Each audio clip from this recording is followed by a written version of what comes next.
విధంగా మనం ఉండాలి. ఎవరికైనా పేర్లు ఎవరైనా ఉన్నారనుకోండి, మన ఏదైనా డబ్బు విషయంలో కానీ, తర్వాత ఏదైనా ఆరోగ్య విషయంలో కానీ మీరు గ్రహించి వెళ్ళాలి. అది దేవుడికి ఇష్టం.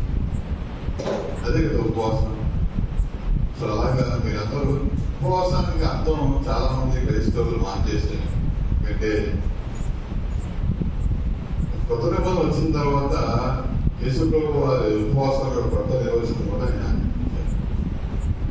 మనం ఏంటంటే మన పారంపరాచారాల ప్రకారం మనం పాటిస్తున్న పద్ధతుల ప్రకారం వెళ్తున్నామా తప్ప దేవుని మాటల ప్రకారం ఎవరు వెళ్ళండి. అందువల్ల అందరూ దేవుని మాట విని దేవుని ఇశ్రాయేలు వారు ఏం చేశారు? ఎంతో మీరు రాజు రెండో రాజు మీద వచ్చేంత వరకు ఏదో ఒక తరం నశించిపోతా ఉంటాడు, ఒక తరాన్ని తీసుకొస్తా ఉంటాడు.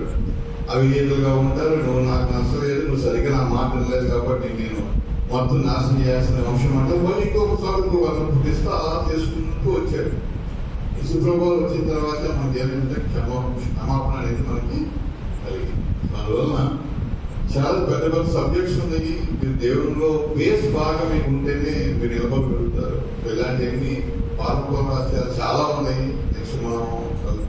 నెక్స్ట్ మళ్ళీ మిమ్మల్ని మీడియా అయినప్పుడు మళ్ళీ మాత్రం మనం తెలుసుకుందాం. మరి